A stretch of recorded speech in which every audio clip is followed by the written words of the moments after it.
أعوذ بالله من الشيطان الرجيم بسم الله الرحمن الرحيم إياك نعبد وإياك نستعين আজকের এই সিলেট বিভাগের ইফতার মাহফিলে উপস্থিত আছেন বাংলাদেশ জাতীয়তাবাদী দলের শীর্ষ নেতৃবৃন্দ, উপস্থিত আছেন জামায়াত ইসলামের শীর্ষ নেতৃবৃন্দ, উপস্থিত আছেন জাতীয় নাগরিক পার্টির সম্মানিত আহ্বায়ক এবং বিরোধী দলীয় চিফ হুইপ ঢাকা 11 আসনের মাননীয় সংসদ সদস্য জনাব নাহিদ ইসলাম, উপস্থিত আছেন যার নেতৃত্বেই আমাদের উত্তরাঞ্চল দুর্বার গতিতে এগিয়ে চলছে এবং যাকে ইঞ্জিনিয়ারিং মাধ্যমে হারানো হয়েছে, কিন্তু উনি আমাদের হৃদয়ে এখনো জনতার এমপি হিসাবে বসবাস করছেন।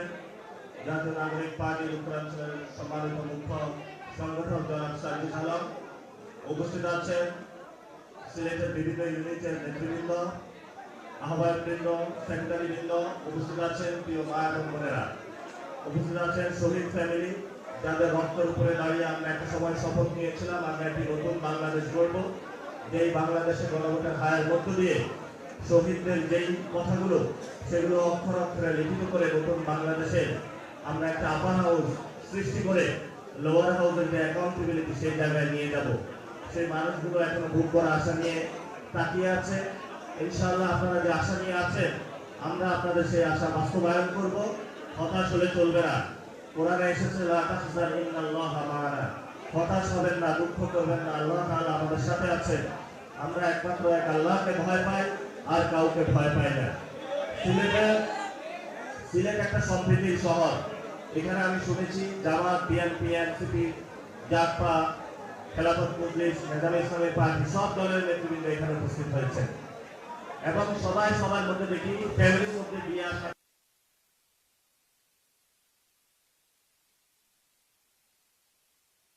ষড়যন্ত্র রাজনীতি হয় না এখানে। তবে এখানে আরেকটা জিনিসও হয়, প্রাণ প্রকৃতি সবাই আমরা একসাথে মিলন ধ্বংস করে। সেই জন্য আমি কয়েকটা কথা বলবো আজকে সিলেটে। প্রথমত আমাদের এক ভাই আছেন, এটি শহীদ ওসমান হাদি ভাই, সবাই নাম জানেন, চিনেন তো নাকি?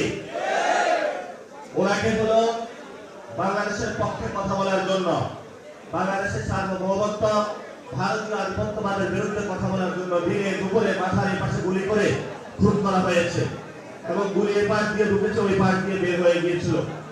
আমরা দীর্ঘদিন আজকে ৭৫তম দিন যাচ্ছে বা তার চেয়েও বেশি সরকারের কাছে আকুতি জানাচ্ছি যে এটা বিচার প্রক্রিয়া নিয়ে সামনে আগানো